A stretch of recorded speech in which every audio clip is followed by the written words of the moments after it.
não me conhece, eu me chamo Miguel Ângelo Padilha, eu sou pesquisador de história, com ênfase na história do Brasil e na história de Maricá. Eu também fui homenageado, ganhei uma moção de aplausos no Instituto Histórico e Geográfico de Itaboraí, no ano de 2022. Neste mesmo ano, ganhei na Câmara Municipal de Maricá uma moção de autoria da então vereadora Andréa Cunha. Em 2023, eu fundei, junto com a Renata e com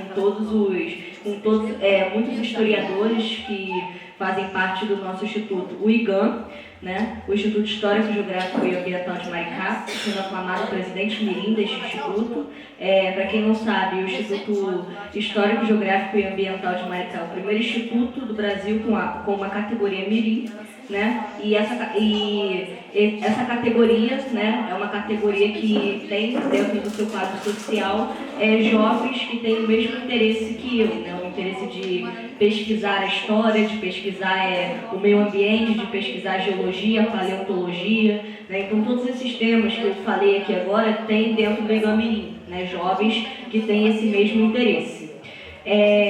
Neste mesmo ano de 2023, eu ganhei em Niterói uma medalha da Câmara Municipal de Niterói e também uma moção do Instituto Histórico e Geográfico de Niterói, né? Um instituto que também nos ajudou muito, né? Que nos apadrinhou também, justamente com o de Itaboraí, apadrinhou a fundação do Instituto Histórico e Geográfico de Niterói.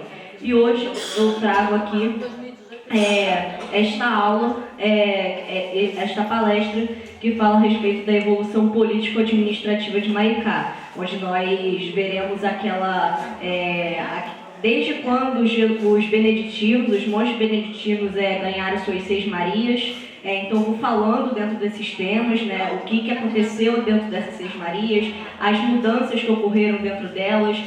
Também vou falar um pouquinho da parte do patrimônio histórico, que tem tudo a ver com essa evolução, e vou indo até a criação dos distritos.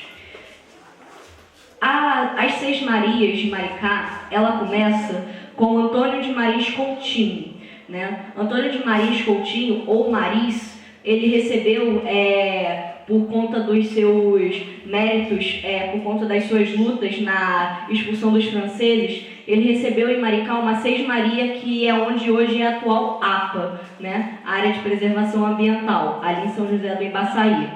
Ele veio de Portugal, na década de 30, assim, ele migrou para o Brasil, e além dele ter expulsado os franceses do Rio de Janeiro, ele participou da fundação do Rio de Janeiro, da capitania de São Sebastião do Rio de Janeiro.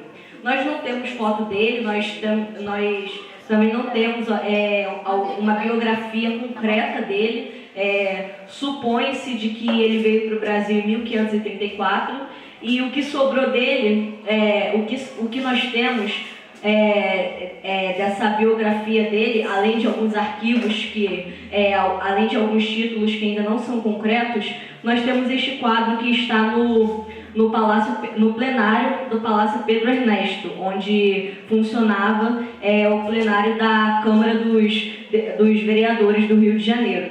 Então nós temos esse quadro que tem como título Antônio de Mariz Coutinho, e esse quadro ele foi feito em 1923 por Rodolfo Amoedo, e está lá de trás para a mesa do plenário da Câmara dos Vereadores do Rio de Janeiro. Pode passar. Essa daqui é a APA, né? Área de Preservação Ambiental de Maricá. E essa ocupação, né, ela tem como principal tese, assim, vamos dizer assim, as Seis Marias, né? Ela foi a primeira Seis Maria no território maricaense. Antes dela, o território de Maricá era ocupado, assim como do Brasil inteiro, pelos povos originários, né? Então nós temos a doação dessa Seis Maria ao Antônio de Mariz Coutinho, e ele não recebeu só essa Seis Maria, como ele também recebeu em Niterói, recebeu em vários outros lugares por conta desses méritos que ele prestou para a coroa portuguesa, que tinha acabado de descobrir, né, uma nova colônia, né? Além desse território já ser habitado, eles dizem que descobriram, né? E essa Sesmaria, ela media 500 braças em quadros de frente para as ilhas de Maricá. As ilhas de Maricá é essa parte aqui, essa aqui é a Lagoa de Maricá, né? Isso aqui, a Lagoa de Maricá. E essas aqui são as ilhas de Maricá, né? Porque elas estão perto, né, da Lagoa de Maricá. Aquela ponta ali, que hoje em dia é a ponta francês de Jardim Atlântico, é a parte de frente para as ilhas de Maricá, exatamente. Sim, pode passar. Outro ponto importante também para a gente falar a respeito desta evolução político-administrativa é a questão dos beneditinos no município. Nós estamos num município que teve forte influência dos membros da Companhia de Jesus, e nesta foto aqui nós temos a Fazenda Itaucaia. A Fazenda Itaucaia, ela surgiu com a doação de uma Sesmaria de Diogo Martins Mourão, né, ou Moirão, tem documentos que falam assim, aos monges do Mosteiro de São Bento, com o objetivo de serem realizadas missas em sufrágio da alma da esposa dele, Francisca Serra, né? Alguns documentos históricos também descrevem ela como Serrão. E essa Sesmaria é doada em 1627, a Sesmaria que nós conhecemos hoje aqui como a Fazenda Itaucaia. Infelizmente, nós não sabemos o ano, qual a década que essa fazenda foi construída, a casa, mas nós sabemos somente da data da doação da Sesmaria, né? E eles ficaram por aqui, eles usavam essa fazenda para retiros, para férias dos monges. Os beneditinos não eram jesuítas. Não eram da Companhia de Jesus. Não eram. E eles utilizam essa fazenda para a realização dos retiros, essas coisas, né? E eles permanecem por um tempo com essa propriedade, a Fazenda Itaucaia. Eles utilizavam ela para levar mantimentos para o Mosteiro de São Bento do Rio de Janeiro, porque como aqui era uma propriedade rural, era muito bom que se plantasse gado, que se plantasse tudo isso, né, para ser levado lá para o Mosteiro de São Bento do Rio de Janeiro. E essa fazenda, ao longo dos séculos, ela passou por diversos proprietários. No século XVII, no século XVII, ela passa a ser fazenda de cana-de-açúcar. Ela passa a ter o seu engenho e ela passa a produzir a cana-de-açúcar. E estamos aí, né, nesse contexto, no auge do ciclo do açúcar no Brasil,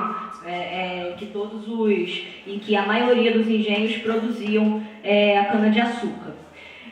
Saindo um pouquinho da época do Brasil colônia, em referência à Fazenda Itaucaia, nós temos a passagem do naturalista Charles Darwin, que na época tinha 22 anos, uma passagem muito conhecida por todos, acredito que por a maior parte dos maricaenses que pesquisam a história e pelos biólogos, e ele passa pela Fazenda Itaucaia em 8 de abril de 1832. Ele no futuro seria considerado o pai da teoria da evolução, porque ele ele tem vários livros a respeito da teoria da evolução, ele discute isso, e ele não só passa pela Fazenda Itaucaia, como ele também faz todo um percurso indo até Cabo Frio, né? E ele vai passando e tudo que ele vai encontrando nesse caminho, ele vai descrevendo no diário que é chamado de Diário do Beagle.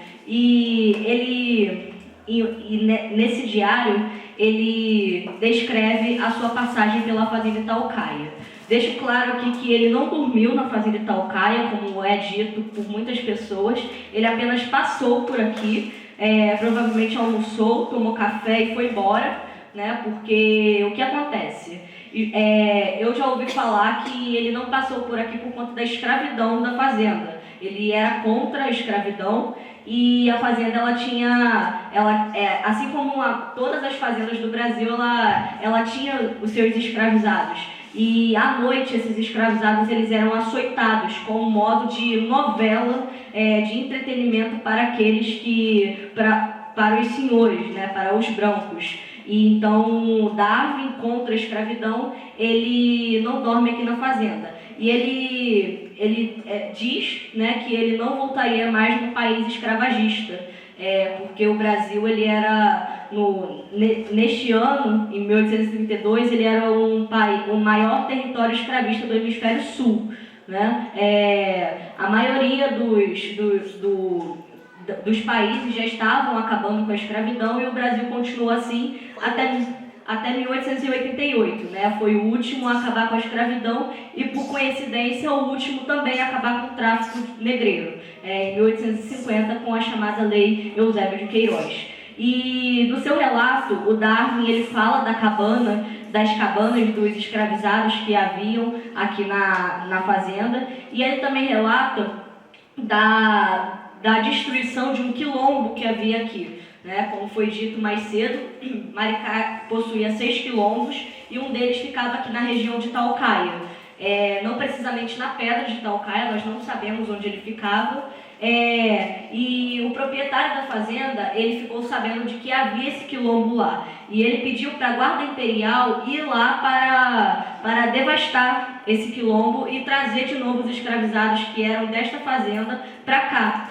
E ele fala de uma escravizada idosa que preferiu se jogar da pedra para não voltar à condição de escravizada. E também deixo claro que essa escravizada, ela não é a Benta Régia. A Benta Régia, ela foi a que matou a Maria Joana em 1843, certo? E ela matou a Maria Joana, que era filha dos proprietários aqui da casa, porque o que acontece? Houve uma relação extraconjugal do senhor da casa com a escravizada. Né?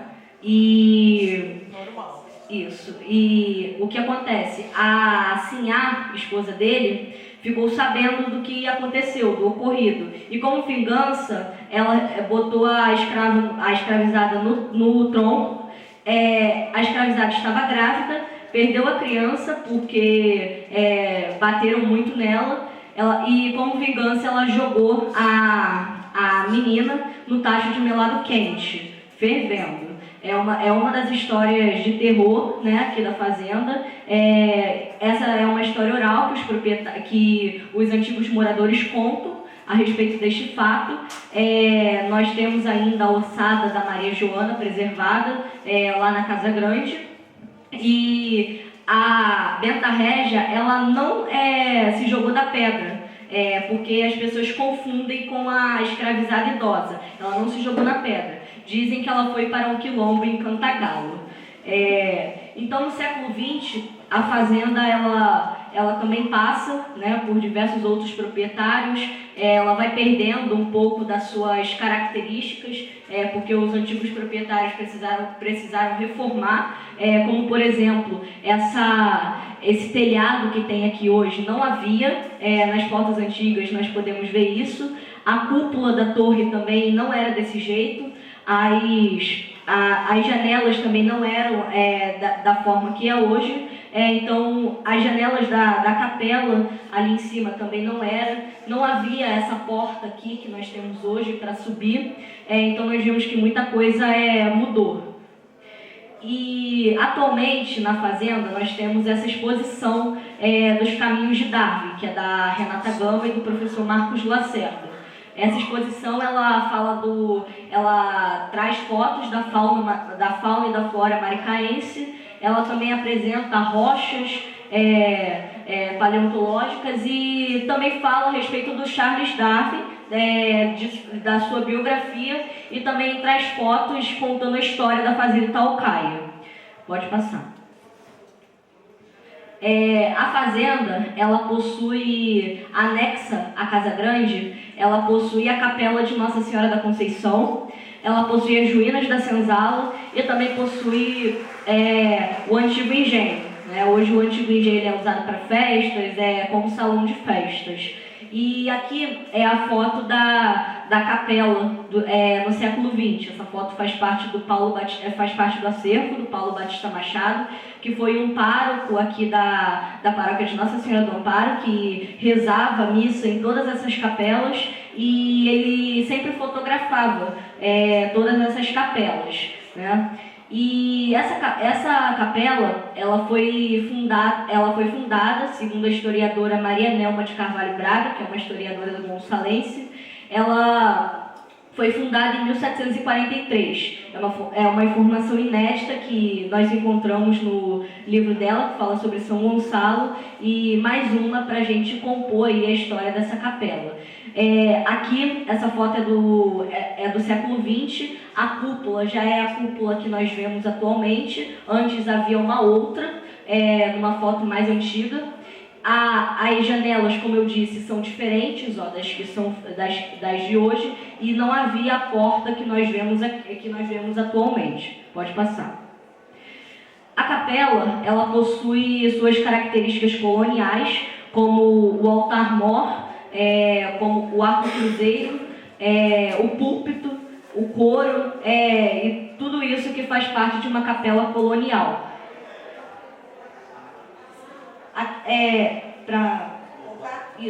Aqui nós temos o púlpito, que é onde o padre ministrava a homilia e onde era proclamado o evangelho. Pode passar.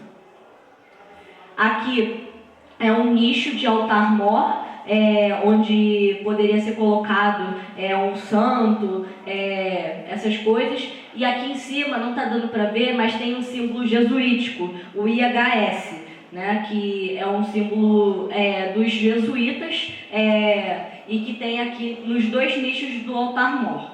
Aqui é uma imagem de Nossa Senhora da Conceição. Essa imagem ela está na capela da fazenda há mais de 100 anos, ela veio da Europa. E tem até uma etiqueta aqui assim, nessa parte aqui, e que mostra que ela veio da Europa e tem lá o ano dela, e com esse ano nós conseguimos comprovar que ela tem mais de 100 anos. Aqui é possivelmente um túmulo de um padre ou de um frei que está enterrado ali na capela. Nós não sabemos se é um frei ou se não tem ninguém ali, o que tem ali dentro. Portanto, um estudo de arqueologia seria muito importante para a gente ver, né, para a gente desvendar o que tem aí nesse possível túmulo, né? Pode passar. Essa daqui é a capela vista de cima do coro. Aquele coro que nós vemos é onde a família ficava. Ela entrava por dentro da casa grande e era ali que a família ficava para assistir a celebração. Então aqui é o arco cruzeiro, é um elemento arquitetônico que separa o presbitério da nave. O presbitério é onde é realizada a missa e onde o sacerdote fica. Nave é onde a assembleia está presente, né, onde o povo que está ali assistindo a missa fica. E aqui é o altar-mor. Aí aqui a imagem de Nossa Senhora da Conceição e tudo que compõe aí um altar. O altar-mor, ele tem esse nome porque ele era o altar principal de todas as capelas e de todas as igrejas históricas. Não só históricas, como também de hoje, igrejas católicas. Essa daqui é uma foto da capela dos anos 2000, quando a mesa da comunhão e a pia batismal não havia sido vendida. Então nós vemos aqui a mesa da comunhão bem diferente, ela entalhada, né, com entalhes, e nós podemos ver uma característica dela encostada no nicho do altar, né, ela colada no nicho do altar-mor. Por quê? Porque na época em que eram realizadas celebrações aqui, no século XX, não foi nem tanto, mas também no século XX, o padre ele celebrava de costas para o altar, de costas para a assembleia, né, para o povo, e ele rezava em latim, e por isso que a mesa ela é colada no nicho do altar, né, porque ele celebrava de costas para o povo e somente ele aqui, né, ele virado de costas para a assembleia. Então aqui nós vemos uma tinta diferente, né? E aqui a pia batismal, de mármore de Gliócio, que era um mármore que vinha nos navios da época. Essa mesa e essa pia foram vendidas para um antiquário. Nós, infelizmente, não achamos ela mais. Provavelmente foi vendida para a Europa ou para algum colecionador que coleciona essas peças. E hoje o que nós temos lá na capela são apenas réplicas, né? São apenas algo para não deixar ali, para não deixar vazio aquele espaço. Pode passar. Agora nós vamos falar sobre a segunda área que os beneditinos receberam aqui em Maricá, que foi ali em São José do Ibaçaí, onde era a Fazenda São Bento, né? Eles receberam e instalaram ali a sede da Fazenda São Bento. Essas terras elas foram recebidas em 31 de outubro de 1635 pelo governador interino da capitania do Rio de Janeiro, Duarte Correia Vasquianes. Então esse aqui é o quadro da Vila de Santa, o mapa da Vila de Santa Maria de Maricá. Então aqui eu demarquei a área da Fazenda São Bento dentro desse quadro. Tem outras fazendas aqui, tem igrejas também demarcadas, mas aqui eu demarquei a área da Fazenda São Bento, né? E esse mapa ele pertence ao Arquivo Nacional. Pode passar.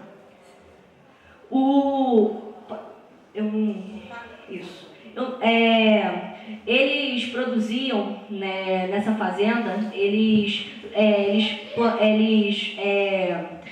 tinham gado, né, dentro dessa fazenda, e segundo o Eduardo Rodrigues Figueiredo, que foi um dos primeiros a escrever sobre Maricá, essa fazenda ela possuía até 9.000 cabeças de gado, né, e tudo isso, todo esse recurso, né, esses mantimentos eram enviados, assim como os mantimentos da fazenda Itaucaia, eram enviados para o Mosteiro de São Bento do Rio de Janeiro, né.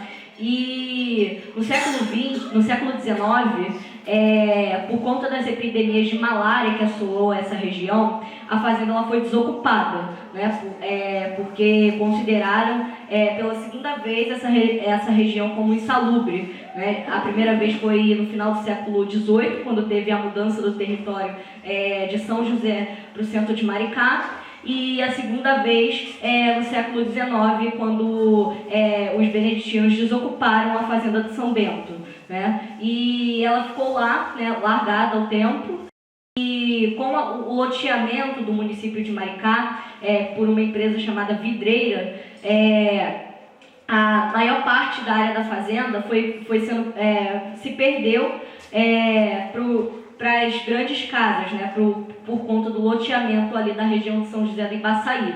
E apenas o que sobrou-se da capela, da fazenda, foi apenas um poço, né, que possivelmente era ali da capela e da fazenda. Então, o estudo de arqueologia nesse poço também seria muito importante para a gente desvendar ali o mistério desse poço, né? Fora isso, nada sobrou-se da Fazenda São Bento. Pode passar. Tem lá. Outro ponto importante também para a gente falar a respeito da evolução de Maricá, da evolução político-administrativa, é a Vila de Santo Antônio de Sá. Né? Essa vila ela surgiu no século XVI, com o alvará de fevereiro de 1647, e elevou a freguesia, né, de Santo Antônio de Cacerebu e desmembrou ela da freguesia da Candelária. Hoje nós temos apenas ruínas da Vila de Santo Antônio de Sá, que foi extinta em 1834 e passou para outro lugar. E por ela ter sido extinta, a maior parte dos casarios que haviam ali nessa vila foram se perdendo, foram sendo demolidos, e até os proprietários pegaram o que havia ali, né, os tijolos dessas casas, desfizeram ela e levaram esses tijolos para fazerem suas casas na outra parte que se formou do município de Itaboraí, porque nessa época foi extinta a vila e a vila foi elevada à categoria de comarca, ou seja, categoria de cidade. Então, lá hoje nós vemos apenas as ruínas da torre da igreja, a torre sineira da igreja de Santo Antônio, de Caceribu, e nós vemos também as ruínas do convento de São Boaventura. O convento de São Boaventura ele foi fundado no século XVI pelos franciscanos, e entre os noviços ali daquele convento foi o Frei Galvão. Frei Galvão foi o primeiro santo brasileiro canonizado pelo Vaticano, lá pelo Papa Bento XVI, e foi apenas isso que sobrou-se da Vila de Santo Antônio de Sá. Hoje, o sítio, esse sítio arqueológico, né, que faz parte da Vila de Santo Antônio de Sá, ele faz parte do projeto do Gaslub, né, que faz parte ali do Comperge. E é um convento, são ruínas que tem muita história para contar, são muito bonitas, né, e tem ali uma história muito importante, tanto para Maricá como também para Itaboraí. Pode passar. Por muito tempo, o território que havia aqui de Maricá pertencia à Vila de Santo Antônio à freguesia de Santo Antônio de Caceribu, né? E em 12 de janeiro de 1755, o rei Dom José I de Portugal, ele cria, né, um decreto que eleva capelas à categoria de paróquias perpétuas. Esse decreto ele tem esse título. E aqui em Maricá nós temos ainda essa igreja aqui, que hoje tem o patrocínio de São José, mas naquela época ela era uma capela vinculada à paróquia de Santo Antônio de Caceribu, né? Então o padre de lá, o pároco de lá, ele tinha a responsabilidade de conduzir essa capela e o povoado, o território que aqui já tinha, mas que ainda não era um povoado. Então, com esse decreto de 12 de janeiro de 1755, a igreja ela é levada à paróquia, mas mesmo assim o território que havia aqui, né, o povoado, ele é desmembrado lá da paróquia de Santo Antônio de Caceribu, e ele passa a ser um território independente, né, e que depois, com o passar dos séculos, vai ganhando outras independências, né, como a criação da vila, a elevação à vila, e depois a criação da comarca, né, da cidade, em 1889. Pode passar. A igreja de São José, ela é uma igreja provavelmente construída no século XVI. Nós não sabemos a data de sua fundação. Na fachada está escrito 1675, mas essa data é uma data incorreta. Não há em nenhum documento coisa que fala a respeito da fundação, né, do ano em que essa capela foi fundada, mas nós sabemos que esse exercício paroquial essa capela, ela havia antes de 1687, porque em 1687 ela foi visitada por um dos padres visitadores que passaram por ela. E o Monsenhor Pizarro, um deles, que lançou, foi um dos padres visitadores lá do século XVIII, né, e que lançou um livro de todas essas capelas.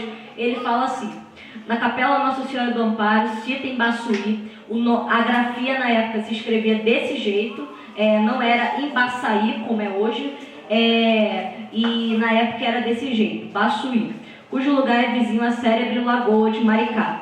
Origem o exercício paroquial antes do ano de 1687, no ano de 1747. Subsistia como capela curada a de Nossa Senhora do Desterro e Menino Deus, ou São José, no mesmo sítio de Baçuí. No lugar de Batiba, distante uma légua da freguesia, existe a de Nossa Senhora da Saúde, posto que bastante arruinada. Provavelmente, acredita que essa igreja ela foi sede da paróquia de Nossa Senhora do Amparo, porque ela é elevada à categoria de paróquia, e provavelmente a primeira sede da paróquia de Nossa Senhora do Amparo foi essa igreja. O Monsenhor Pizarro ele também destaca aqui a igreja de Nossa Senhora da Saúde, que é uma igreja do século XVII, que fica em Ubatiba, e ele diz que estava bem arruinada, né? O Monsenhor Pizarro ele também fala da capela de Nossa Senhora do Desterro e Menino Deus, Nós não sabemos a história dessa capela. Provavelmente ela havia perto da capela da atual igreja de São José, ou era aí dentro mesmo. Nós não sabemos, há algumas controvérsias a respeito desta capela, né, de Nossa Senhora do Desterro.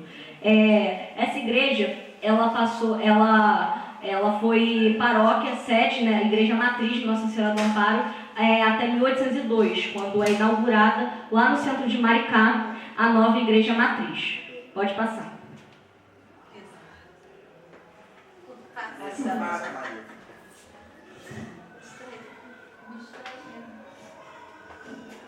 estar certinho, mas tudo certinho. Acho que vai. Assim. Tá certinha. Você não estava certinha, não. Mostra pra ela. Aqui. No século XX, a igreja de São José ela passou por algumas reformas necessárias, algumas que descaracterizou um pouco a igreja, e até agora, no século XXI, quando ela foi elevada à categoria de paróquia. E essas aqui são fotos do mesmo padre que eu falei, Padre Paulo Batista Machado. Na época que ele tirou essas fotos, essa igreja, quando mudou o território, a capela, a matriz, a sede da paróquia e o território para o centro de Maricá, ela foi rebaixada à categoria de capela. Então, nessa época, ela ainda era capela. Essa época, século XX. Né? Então, essas fotos fazem parte do acervo do Paulo Batista Machado.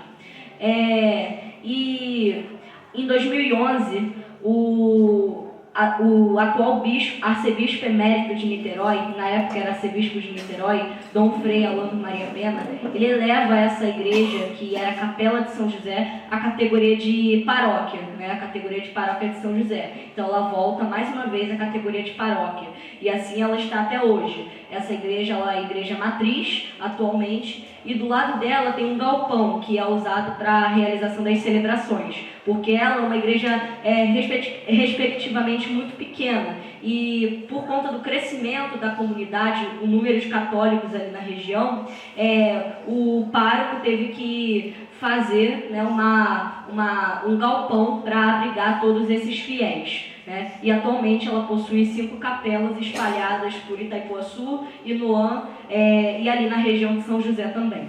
Pode passar. Então aqui são fotos dela, são fotos internas da igreja de São José. Essa daqui é o altar-mor dela, né, o presbitério. Aqui o altar-mor com a imagem de São José. No século XX, essa imagem do Sagrado Coração de Jesus ficava aqui, nesse altar, no Sagrado não, me desculpe, da Sagrada Família, ficava aqui no altar-mor, e essa imagem aqui ficava aqui. Então depois eles trocaram e colocaram a de São José aqui, né, por conta do patrocínio a São José.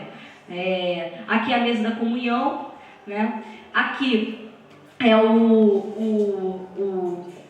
púlpito, onde o padre ministrava a homilia, o coro, onde eram entoadas as músicas, e aqui atrás a pia batismal, né, onde eram realizadas as celebrações do sacramento do batismo. E essa igreja, né, ela possui na sua fachada símbolos jesuíticos, né, como as volutas em alto relevo, representando as ondas do mar. Tem um sol na fachada também, que é um símbolo jesuítico e que provavelmente servia de iluminação para os fiéis, porque naquela época não havia luz elétrica, né? Então só usava-se luz natural. Né? Então, provavelmente, essa parte aqui foi reconstruída, porque ela passou por diversas reformas, foi reconstruída e tampou, né, aquela parte que entrava luz solar. Né? Então, ela é uma capela com estilos coloniais, uma igreja com estilos coloniais.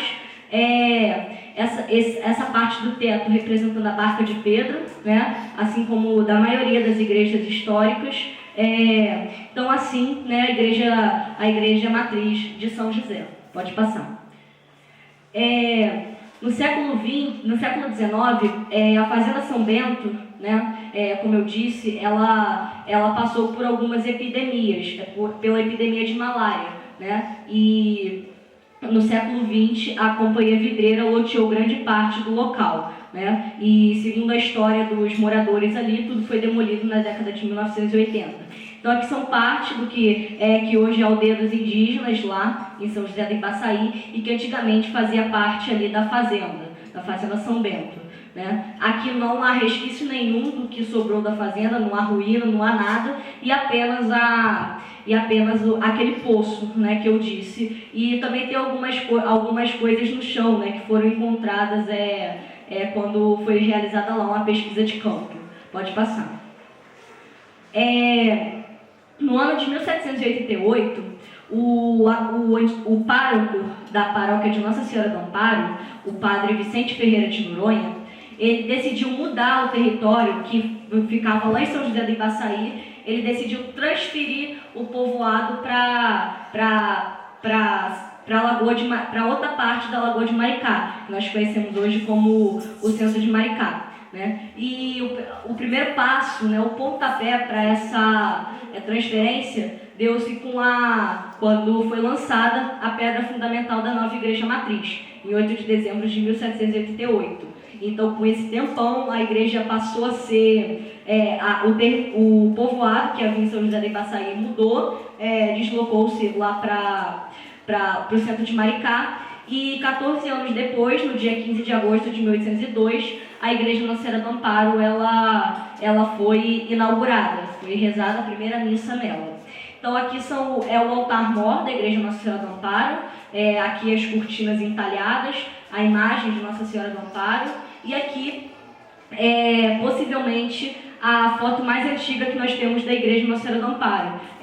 Nós não temos nenhuma além dela. Ela faz parte do álbum do Centenário da Independência, foi tirada provavelmente em 1921 e 1922 para a construção desse álbum. Então aqui nós vemos a torre dela ainda muito pequena, e hoje essa torre, porque em 1948 o padre da época, Padre Batalha, Joaquim Antônio de Carvalho Batalha, decidiu elevar a torre para mais 14 metros. Antes ela havia sido elevada para mais 3 metros, há fotos dela assim, né? E o Padre Batalha resolveu elevar ela para mais 14 metros, dando a visualização que nós temos hoje. Ela passou por muitas reformas durante o século XIX e o século XX, entre elas a construção das alas laterais, que foi realizada em 1945 com uma doação da província do Rio de Janeiro, segundo Alexandra Lombrac, que é uma historiadora daqui de Maricá, né? Eu peguei essa informação do livro dela. E a maior reforma que houve na matriz foi a reforma entre 1948 e 1952, quando o Padre Batalha ele construiu a casa paroquial e ele elevou a torre para mais 14 metros. Restaurou também a igreja, fez pinturas e tudo isso. Então aqui nós temos na época como que era a rua. Hoje nós não temos mais essa parte. Tudo isso aqui é a Praça Orlando de Barros Pimentel. Isso aqui é o coreto que havia na época, né, na Igreja Nossa Senhora do Amparo, que foi demolido inclusive. E, então a maioria, tudo que havia aqui, né, toda essa rua foi reconstruída depois com o passar do tempo. Pode passar. Aqui é a Avenida Nossa Senhora do Amparo, essa foto também faz parte do álbum do Centenário da Independência, de 1922. Então aqui nós temos todos os casarios coloniais que havia na época, e essa curva que hoje não existe mais. Para quem não sabe, a Avenida Nossa Senhora do Amparo é a rua que tem a Câmara Municipal, é a rua que tem de frente da matriz. Esses casarios coloniais, eles foram todos demolidos, porque o prefeito da época, Orlando Barros Pimentel, que era um sanitarista, saiu falando para a população para saírem de suas casas e construírem outras com banheiro, porque o banheiro não era dentro da casa como nós temos hoje, e sim lá atrás, era fora da residência. Né? Então ele resolve, então ele pede para as pessoas desocuparem né, esses casarios para construir outro e demolir esses aqui e fazer casas com banheiro, né? Então isso foi sendo feito ele foi prefeito 3 vezes, em um dos seus mandatos ele teve como principal função essa daí, né? Então, com o passar dos tempos, a Avenida Nossa Senhora do Amparo também foi sendo reconstruída, né? Como essa curva aqui que não tem mais, né? Hoje ela é uma avenida direta, né? Então, a maioria tudo isso foi reconstruído, entre eles os casarios coloniais, né? Muitos foram demolidos no século XXI, ainda lá para 2013, assim, ainda tinha apenas 1 ou 2 deles, mas a maioria foi tudo demolido no século XX com Orlando Barros Pimentel. Pode passar. Esse daqui é o largo da Igreja Nossa Senhora do Amparo. Então aqui nós temos alguns sobrados que funcionavam como comércio. Aqui temos um outro coreto. E essa parte daqui todos esses sobrados estão de frente para a Igreja Nossa Senhora do Amparo. Então esse coreto aqui é aquele coreto que nós vimos na foto anterior da Igreja Nossa Senhora do Amparo. A Igreja Nossa Senhora do Amparo está aqui e todos esses casarinhos estão de frente para a Igreja Nossa Senhora do Amparo. Esse largo também foi todo demolido, todos esses casarios. Aqui nós também tínhamos um outro coreto, né? E esses coretos eles eram usados muito na festa de Nossa Senhora do Amparo, quando havia a missa campal, né? Que a banda, né, ficava tocando dentro deles, né? E tudo isso foi tudo demolido, né? Também a missa solene que eles realizaram na Igreja Nossa Senhora do Amparo. Foi realizada nesse dia uma missa solene com Tedel, que era o canto especial para solenidades, e foi um dia de grande júbilo na vila. Aqui é uma moção que a Câmara de Maricá envia ao príncipe Dom Pedro, também elogiando. Obrigada. Também declarando a Câmara, também mostrando toda essa união da Vila Independência. E aqui nós temos a assinatura dos vereadores da época, né? E também do presidente. Pode passar. Essa daqui é a antiga Casa de Câmara e Cadeia, atual Casa de Cultura, lá na Praça Orlando de Barros Pimentel. Ela foi construída entre 1836 e 1841, pelo Júlio Frederico Queller, um major que era alemão e que projetou a cidade de Petrópolis e o Museu Imperial. Projetou a Casa de Veraneios do Imperador Dom Pedro II. E aqui embaixo foi construído para ser a cadeia pública e aqui em cima o poder legislativo. Então, em 1841, já passa a ser aí o poder legislativo. E aqui nós temos o ano, né, que ela foi construída, e esse detalhe fica na fachada dela, né? É um casarão estilo neoclássico, um edifício muito bonito da cidade, tombado pelo Instituto Estadual do Patrimônio Cultural, INEPAC, desde 1985, né? E já serviu como delegacia, já serviu como Secretaria de Cultura, Banco do Brasil, agência do IBGE, e agora serve como sede da Casa de Cultura e do Museu Histórico de Maricá. Pode passar. Uma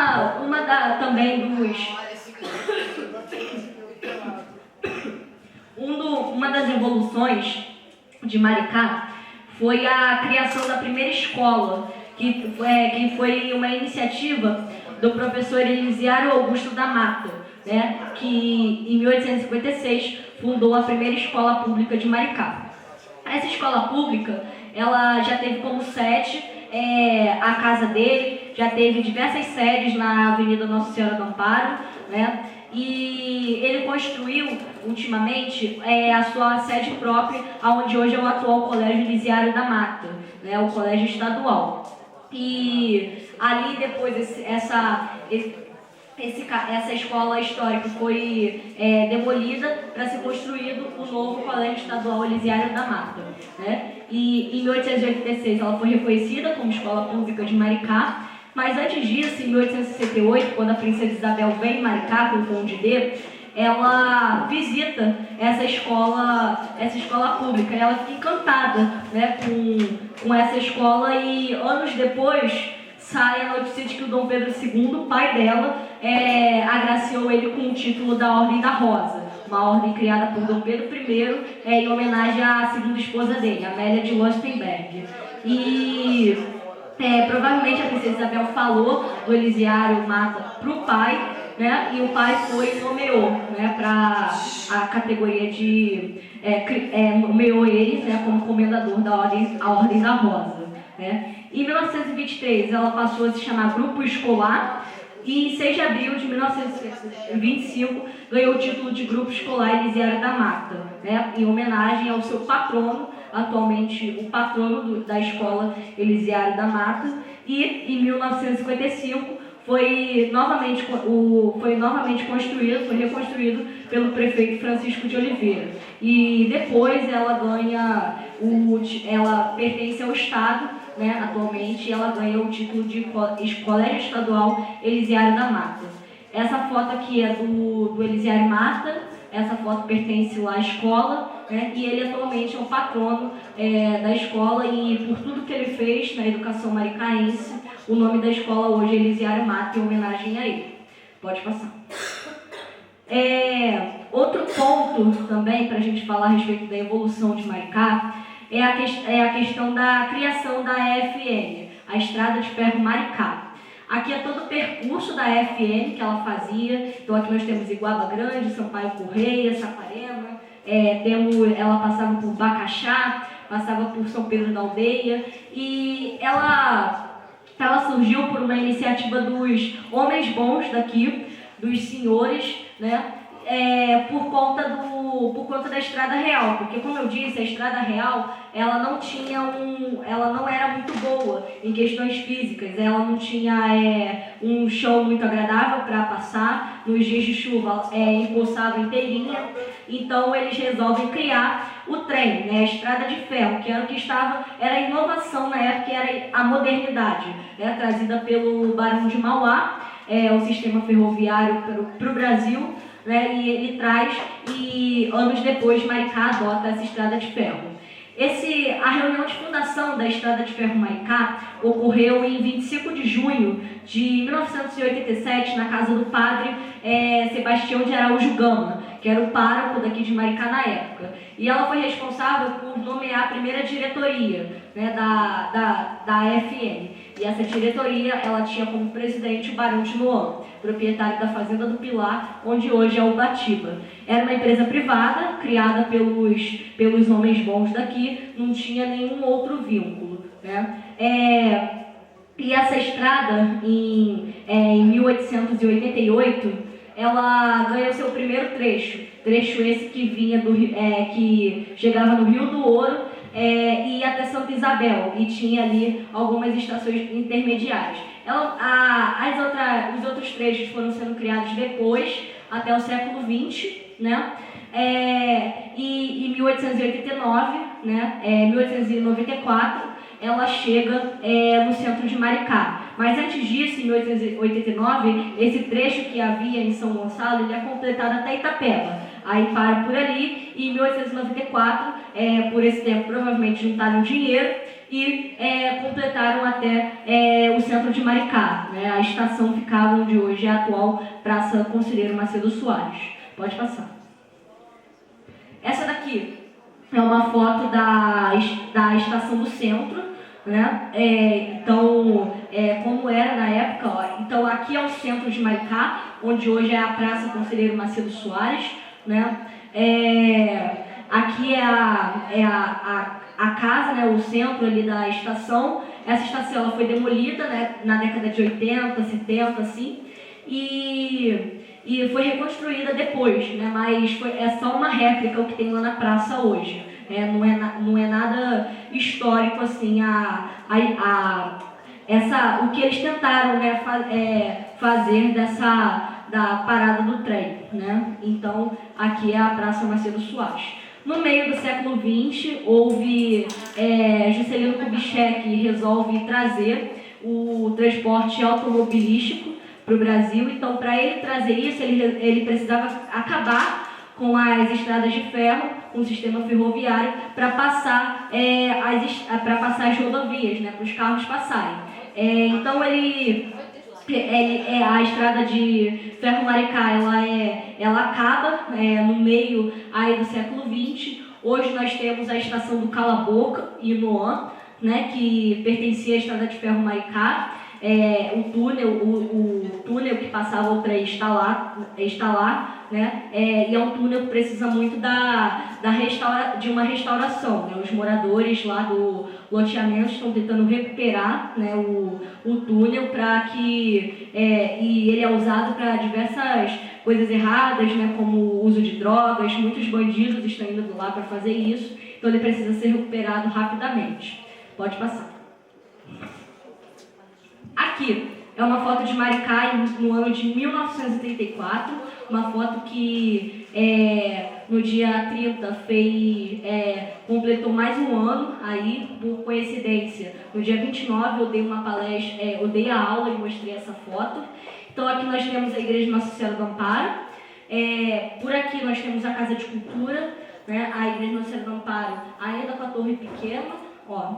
E aqui nós temos a Rua Domício da Gama. A Rua Domício da Gama acabava aqui e hoje ela vai direto, né? Então o território do centro de Maricá era muito pouco ocupado, era tudo ocupado pelo mato, né, pela paisagem natural, e hoje a maioria desse território aqui foi tudo loteado. Pode passar. Aqui é o largo ali também da Igreja Nossa Senhora do Amparo, atrás da Igreja Nossa Senhora do Amparo, né? Aí aqui nós também temos os casarios coloniais. Essa foto foi tirada na década de 30, quando o Infante fez uma visita à Igreja Nossa Senhora do Amparo, então eles tiraram essas fotos, né? E aqui é a Rua Barão de Noã, né? Então aqui nós também temos os casarios coloniais da época. Pode passar. Em 1917, houve uma grande epidemia em Maricá de gripe espanhola, né? Isso aí antecedendo a revolta da vacina, essas coisas, né? E o que acontece? Segundo os moradores locais, houve essa epidemia de gripe espanhola, ninguém saía de casa por conta da epidemia, e resolveram, com a intenção de acabar com essa epidemia, os moradores, que eram muito católicos, resolveram conversar com o padre para tomar a iniciativa de fazer uma missa, né? O presidente da Câmara, né, teve a iniciativa de realizar uma missa e uma procissão e retirar o Cristo crucificado que tinha no plenário da Câmara para conduzir nessa procissão pelas ruas da cidade. Então, esse Cristo crucificado ele só foi retirado do plenário da Câmara apenas 2 vezes. A primeira para a realização dessa procissão e dessa missa, e a segunda vez quando teve a mudança do prédio, né, lá na década de 80, né, 80, 90, quando o prédio saiu da Casa de Cultura e foi para onde é hoje, né? E então eles, com a intenção de que acabasse, né, a epidemia de gripe espanhola, eles realizaram essa procissão. Essa é uma história oral e um depoimento do senhor Hipólito Cândido Barbosa, a historiadora Maria Penha de Andrade Silva. Pode passar. Em 1958, chegou em Maricá a luz elétrica, na gestão do prefeito Orlando de Barros Pimentel e do presidente Zeca Cunha. Aqui é uma foto da historiadora Maria Penha, que mostra a chegada dos postes de energia elétrica, mas antes disso, havia na Praça Macedo Soares, segundo testemunhas, diversas luminárias, né, com diversas luminárias movidas a lampião de gás, né, a lampião de querosene. E havia uma pessoa específica para cuidar desses lampião, de todo esse lampario. E segundo o livro Jacinto Luiz Caetano, 100 anos de história, à noite, a Praça Macedo Soares era uma praça muito iluminada, mas quando esses lampiões eram apagados pela manhã, saíam deles muito aqueles bichinhos, né, aqueles insetos que ficam nas lâmpadas. Então, em 1958 chega a luz elétrica em Maricá, e essa também é uma evolução muito grande para a cidade, que não havia, né, essa luz elétrica. Pode passar. Ao longo dos anos, né, com todo esse tempo de história que Maricá tem, o território foi sendo dividido, né, em distritos. Então, em 1814, nós temos a criação da vila, e em 1815 foi instituído o distrito sede, que era o núcleo da vila, né, ali o centro de Maricá. Havia apenas ali era o núcleo do distrito, e todos os bairros que hoje nós temos em Maricá e que existia naquela época, fazia parte desse distrito. Então havia apenas um distrito. Em 1892 foi criado o segundo distrito, com sede em Ubatiba. Em 1889 a vila é elevada à categoria de comarca, e a população dela era de 10.240 habitantes. No começo do século XIX, essa população era bem menor, de 4.000 habitantes, e tinha aí uma média de 800 casarinhos. Em 1921, a sede passou a ser o Flamengo, a sede do segundo distrito. E essa divisão do segundo distrito era assim distribuída. Primeiro distrito, centro da cidade, Itapeba, Retiro, São José, São Bento, Inoã, Caçorotiba, Camburi, Zacarias e Taucaia. E o segundo distrito, Flamengo, Rio Fundo, Batiba, Saúde, Lagarto, Silvado, Espraiado, Ponta Negra, Caju e Posse. Pode passar. Em 1926, aqui está 1826, mas é 1926, aqui também são tudo século XX, criado o terceiro distrito, com sede em Inoã, né? E nesse mesmo ano foi ordenado que o segundo distrito tivesse seu núcleo no bairro de Posse. Em 1943, a sede do segundo distrito passou a ser em Tapeteú. Em 64, a sede do segundo distrito passou a ser em Manuel Ribeiro. E em 1983, os três distritos tinham as seguintes sedes. Primeiro, Maricá. Segundo, Bananal. E terceiro, Inoã. Pode passar. Em 1990 é criado o quarto distrito, ficando assim dividido. Primeiro, Maricá. Segundo, Ponta Negra. Terceiro, Inoã. E quarto, Itaipuaçu. E assim está até hoje. Nessa época, antes de 1990, havia apenas três estrelas na bandeira de Maricá, porque quando ele foi feito, em 1964, na gestão do prefeito Jorge Silva, a bandeira e o brasão foram feitos por Ricardo Rosa Fioravante, havia apenas 3 distritos em Maricá. Então, a partir de 1990, a bandeira de Maricá passa a ter 4 estrelas, e está assim até hoje. Então, aqui nós temos o mapa dos 4 distritos de Maricá, né? E aqui são todos os bairros de Maricá, e aqui estão os distritos. Pode passar. Então é isso, agradeço a todos pela presença na palestra, não só na minha palestra, como também no ciclo de palestras que nós tivemos hoje. Um dia muito, muito bom para a gente debater sobre a história de Maricá. Maricá é uma cidade tão linda, que tem uma história tão bonita, mas que infelizmente nós precisamos preservá-la, né? E nós temos que ter o apoio, como Instituto Histórico, o apoio de todos vocês para que essa história, para que esse meio ambiente possa ser preservado e que possamos assim contar essa história de Maricá através do patrimônio histórico, através da fazenda, para as outras gerações que virão. Agradeço a todos, muito obrigada.